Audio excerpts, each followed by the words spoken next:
Hey everyone, welcome back to the channel, and today I have the Formula 1 2022 post-season testing roundup from Abu Dhabi. And frankly, a lot of things happened in the post-season testing, including a very weird livery for Fernando Alonso's Aston Martin, because of course all the drivers have gone to their new teams for this year. So that means that Fernando tested the Aston Martin, Logan Sargent tested the Williams, Nico Hülkenberg tested the Haas, etc, etc. And much like a couple of other times in his past, Fernando, because he's still on loan from Alpine, because he still technically works for them, was running a sponsorless car.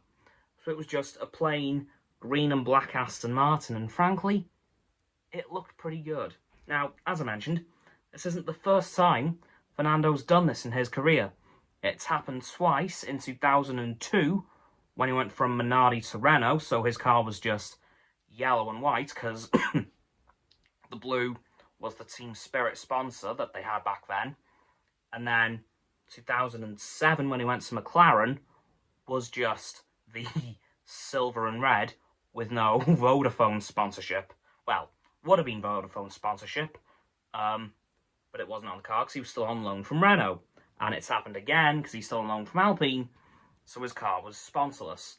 However, next door to him, in the other side of the Aston Martin garage, reserve driver Felipe Drugovich was driving a fully sponsored Aston Martin. And, frankly, the plain one looked better, in my opinion. It looked really good. It looked simple and clean. But yeah, as I mentioned, all the other teams had their new drivers as well. So, as I mentioned, Hülkenberg and Haas, Sargent and Williams, and things went pretty well all around. Of course, there's also been zero confirmation on Mattia Binotto's future at Ferrari. Of course, the rumours of Frédéric Vasseur replacing him are still floating about. However, there was a rumour that was flying around that has now been confirmed. And frankly, I'm sure we all know it already. Daniel Ricciardo is officially 100% returning to Red Bull as reserve driver. So we are not fully losing the honey badger, and I'm very happy to hear those words. Because, while I'm not the biggest Red Bull fan, as you guys know, I can admit that, frankly, Red Bull was where we saw the best of Daniel Ricciardo. So to see him going back, even if it is in just a test and reserve drive capacity, is a big positive. However, he could also be in prime position to replace Sergio Perez if he decides to jump ship. Because, in my opinion, despite what was said in the lead up to Abu Dhabi, I don't think the Brazil thing is water under the bridge. I still think it has the potential to turn into a tsunami that could destroy the bridge. Yeah, I don't think that friction between Verstappen and Perez is going to be going away anytime soon. Mainly because when they're under pressure, both Perez and Verstappen can be incredibly fiery in terms of their personality. So, I don't think this is going to be going away. I think Abu Dhabi, Christian Horner basically said, right lads, you either behave or we're going to do something to you. We're going to either bench you or do something else. So I think they just got on for that race just to attempt to seal up the championship. Second place, which failed. Yeah, Perez got P3, Charles Leclerc got B2. Whoops. But yeah, I think that I don't think the Verstappen Perez drama is over. I think it was just put on hold for Abu Dhabi, which ultimately failed. But yeah, I think Daniel Ricciardo has kind of put himself in prime position to take back that Red Bull should Perez decide to jump ship. Mid-season or at the end of the season, I don't know, because I'm not a fortune teller, but I'm just saying that it's not impossible, and I think Daniel has played a very smart move here. But on the other side of the 2021 rivalry, Mick Schumacher has been confirmed by Toto Wolff to be showing interest in a Mercedes reserve drive.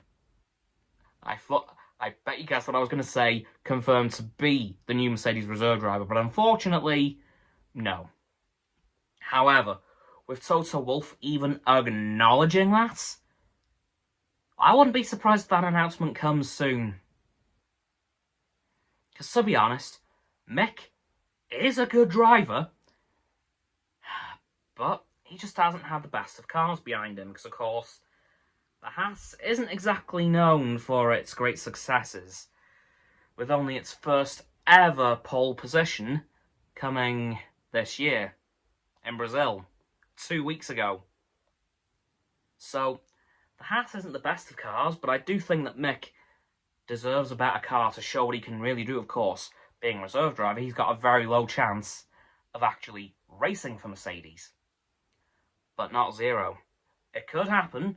Something could happen to, God forbid, by the way, Lewis or George for a race or two, and then Mick Schumacher may have to get the call up to come and race.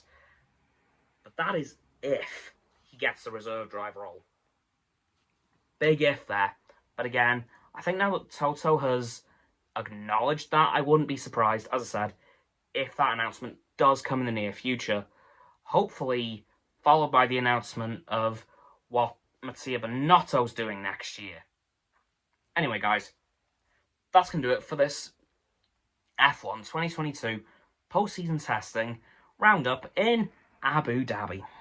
So please, like this video, subscribe to my Roxanne's and Frost's YouTube channel, their links in the description. My sub button is down there. Yeah, that big red one, unless you've already subbed, then it's going to be grey. Thank you for that, by the way. And once you've done that, please don't forget to click all three of the bell icons to get all three sets of our notifications. Comment as well, because why the heck not? And let me know about what's been announced this week, and if you think Mick Schumacher will get that reserve drive at Mercedes, and what you think's going to happen to Mattia Binotto next year. Once you've done that too, please follow me on all my social medias. They're going to be in the link tree in the description. I can now confirm I'm going live on stereo on Sunday at 6 PM with Rodney from the After Credit Scene to discuss Black Panther Wakanda Forever and the Guardians of the Galaxy Holiday Special, which drops today, by the way. And once you've checked out my link tree with all my social medias, please check out Roxanne's website and Frost's Instagram. They're going to be below that. And lastly, please don't forget to share this video with all of your friends so they can join in the infinite loop of liking, subscribing, commenting, following, and sharing, and around and around and around that loop. I'll see you guys tomorrow with another video. Goodbye!